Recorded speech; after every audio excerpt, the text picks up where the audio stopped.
made in them, and I think they should also have really wonderful gingerbread houses replicated with them. She's coming in, I would say, on 2 wheels on her sleigh, so we're gonna let her get her headphones on. But Beth Hennington is joining us. You know her as the Vanillan, but there's nothing Vanillan or nilling about you, girl. This holiday Christmas, you've been out and about and all the things. So yes. You, before we get to the great work you did, you were paying back and giving back to some kiddos earlier. What were you doing today? What have I done reading. You were reading to kids. Yeah, that was yesterday. Oh, that was yesterday. Look at you. Yesterday I was reading to kiddos for the Goodwill Bookworks program, excuse me. And then we did the cards for veterans, girl. My heart. So tell us about that. So the Salvation Army Women's Auxiliary does Christmas cards. Mm-hmm. I'm talking about 4th grade students, elderly people. We have cards donated from so many different people and places. And then we deliver them to the Mississippi State Veterans Home. Oh, my gosh, girl. Just rip your heart out. It's so sweet. To see them and, too, to give back, I'm sure, in that way. And yes. It's just another good thing that the Salvation Army does that people may not recognize with their time and their volunteers. But you took a lot of time. I guess you volunteered your time and your talents to doing a phenomenal replica of the governor's mansion out of a gingerbread house. Number one, I mean, come on, you set the stage pretty high, Beth, for folks and gingerbread houses. Yeah. If they go over to SuperTalk TV, we do have a photo of it up, but there's a wonderful video, too, on your social media as well as the First Lady's, Edie Reeves. How did all of this come about, Beth? Girl, I mean, there's absolutely no telling. I knew, because I've truly never made a structure like this before. Mm-hmm. I mean, I've made the kits, cookies, yeah. Just like everybody else. I've done the little gingerbread houses out of graham crackers. My daughter had done some cutters, so I did one of hers that's maybe a small version, maybe a foot. But, yeah, so let's make your first one be a replica of an important, I don't know what I was thinking. Well, what are you thinking? How did this come about? I knew that I wanted to do it, and I knew that I wanted to do something big. Mm-hmm. And I did. So I knew that I got with them. We got on a timeline of... and it just so happened that the theme at the Governor's Mansion this year is Made in Mississippi. So it worked out really great for me and for them. That the designer and everything that's done this year at the mansion is from somebody in Mississippi. That's the way it should be. Yeah, absolutely.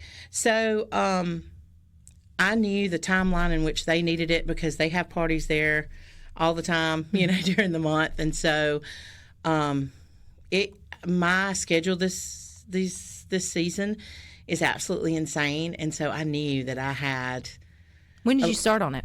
I delivered it on a Wednesday and started it the Saturday prior. Wow! So you just made it your crunch time. Yeah. 4 days, 20 hours a day. 20 for those 4 days. Wow. Yeah. How did you prepare for it? I didn't. Did you Google how to do it? No, I mean, I knew what needed to be done, and I knew I've worked with every product that I needed to use to make said project. I did just, except for the tape measure. I don't know about those little lines on a tape measure. Mm-hmm. Thank you, Jesus. Captain Cookie, my husband, gave me the quick crash course on that's the 16th. I was like, okay, so now I know the. So did you get any of the specs of the actual or did you just have a picture of the governor's mansion and then go off of that? No, so I scheduled a time to go with the mansion curator, and I went around the grounds and I did take pictures, and there had been some aerial pictures taken that I was able to look at, but that's the extent of the research. Did you make your gingerbread from scratch as well? Yes. All of it. Every bit of it edible. Every bit of it is edible except for the little lantern that hangs in the front. That came from Hobby Lobby. And the little trees that are in the pots. So when you finally, how is the stages did you make it? Because I know you didn't, you had to did you make all the shutters at once? And then you make all the columns at once? So I made the dough first, rolled out all the dough, and I knew I had drawn out what pieces needed to go where. Mm-hmm.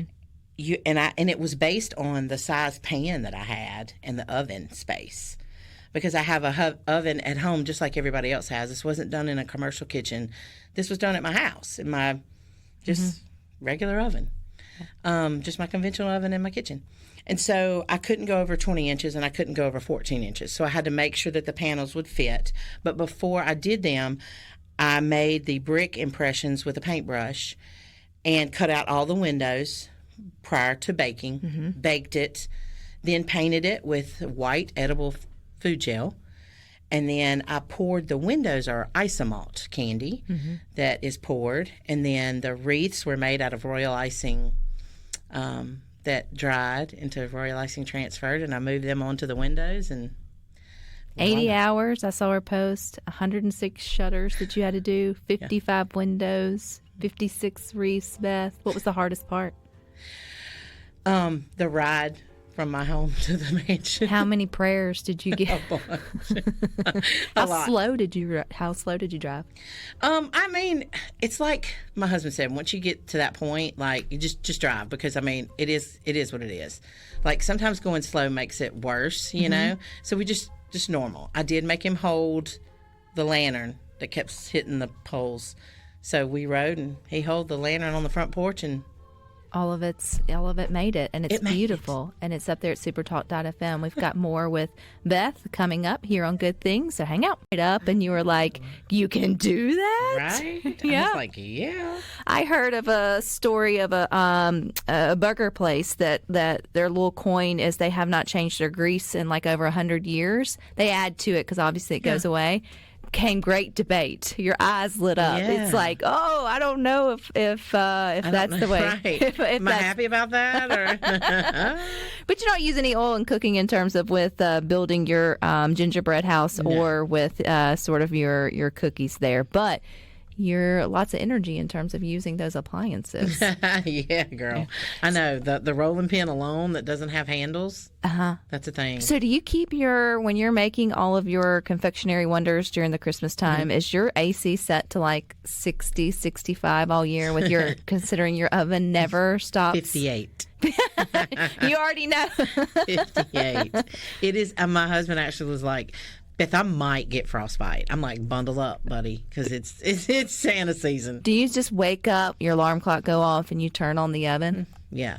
And that's pretty much goes all day long. Yeah, girl. Is Christmas by far a cookie decorator's busiest time of year? Yes, it is. Yeah, and it's almost over. We're not over yet with Beth, so stick with us. We got more coming up next. All right. We're also streaming from that SuperTalk TV. We'd love for you to go there. You see, I'm not alone today. I got Beth Hennington in the house, a.k.a. the Vanillan. And it feels so inappropriate to say the Vanillan up against Christmas time when it's supposed to be all warm and fuzzy and you've done nothing evil. But that was sort of your catch name when you went to the Food Network for the Christmas Cookie Challenge. Yes. What year was that for you, Beth? 22. 22. And gosh, now we're 2 years removed. 2 years, yes. And your life looks nothing like it did. No. Prior to that. Sweet life. You live a sweet life. Could you have imagined being here just 2 short years later? No, not ever in my wildest Or dreams, making a replica of the governor's mansion out of gingerbread. And do you know how much? Did you weigh it prior to taking it to the governor's mansion? I helped my husband put it in the car, and it's heavy. It's heavy. Yeah. How long will they have it out on display? It'll be out through Christmas. I think it's to the end of the year. Because I know that the Governor's Mansion hosts organized tours, and they still have some openings, and so if folks want to get out and sort of see it in person, they can still do that. Right there in the foyer. All of it, what was the hardest part, Beth? I think, besides transporting it, actually just putting it together. Because when you measure things in dough, and then you bake it, and it may rise a tad or not, or one did and one didn't, and now when you go to put it together, now you've got to maybe shave some or add some, or it's just like building. I mean, that's probably the hardest part, just putting it together, and gingerbread is soft. I think we all can at least empathize with that, Beth, that have put some of the at-home kits together, and then you get going, and then it just slowly starts to... Yeah.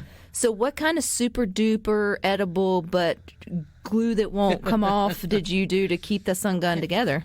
Isomalt and royal icing. So isomalt is kind of like a baker's super glue, okay?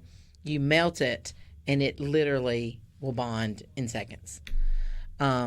But royal icing will do the same, and it's a little more aesthetically pleasing because you don't have the strings and the. So maybe isomalt first, and then some royal icing on top. How long did you sit there and try to touch it up before you finally said, put the paintbrush down or whatever, and back away from it, it's done?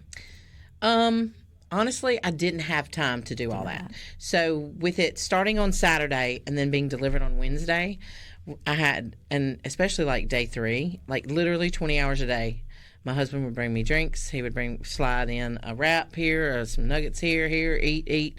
And I'm just steady, just flinging paint, cutting windows, rolling dough, melting isomalt. Literally just didn't have time to like nitpick it. So, I mean, when I put it up, I'm like, it's up, it's good, we're good. What's the trick to the columns? Because those are a very staple for the mansion. Yes, they are. So if you take a paper towel roll and cut it, and then I fixed it to the width that I wanted it, baked the gingerbread, over-baked the gingerbread, sanded it down. You can use Dremel tools. We drilled holes through to adhere through the gingerbread to adhere it to the light, the chandelier. So, I mean, you can, and if there's a construction gingerbread recipe that I used on some parts of it. The columns were one of them. How much like flour, sugar, eggs did you went through? So in one batch that probably made 2 panels, you've got 4 sticks of butter, 3 eggs, a couple of cups of sugar, half a cup of molasses. Good googly moogly. Yeah. Do you see yourself in the future, Beth, making other architectural replicas? Yeah, I do. And the crazy thing, when I was a kid, I wanted to be an architect. You just didn't know it was going to be out of what medium? I just didn't know it was going to be cookies. That's right. Gingerbread. So. But that's a very Christmas thing. So you made a gingerbread house. You made the governor's mansion out of gingerbread because it's Christmas time. If you were to do another architectural like edible thing, would gingerbread still be the best like medium for that? Probably, yes. Maybe not. That's a good point. Don't ask me. I don't know. Back with I'm saying. Time for a licorice Eiffel Tower. There you go. Because I was like, maybe you wonder you have endless Mississippi structures that you could slowly do. I can't imagine. I mean, we're talking 80 hours that you devoted to this. And I would start a little earlier. Yeah, I would. I mean, in my mind, I would have thought you'd have done like the shutters one weekend, the windows one weekend, the wreaths one weekend, and then slowly, because I'm assuming it can last. If it can be well preserved, which you said nobody's gonna be cutting into it and eating it. Somehow this massive thing will be well preserved. Yeah. For Christmases sort of to come. Well, Beth, you'll have to come back and share more about all your cookie adventures at some point. Deal? Thanks for having me. Merry Christmas. Merry Christmas to you too. Happy New Year. Same. All the things. All the things. All right, you stick with us. We got more for you up next. You got the boys with Sports Talk from 3 to 6. Rhino and I will be back here tomorrow at 2. But until then, I hope you all find time for the good things.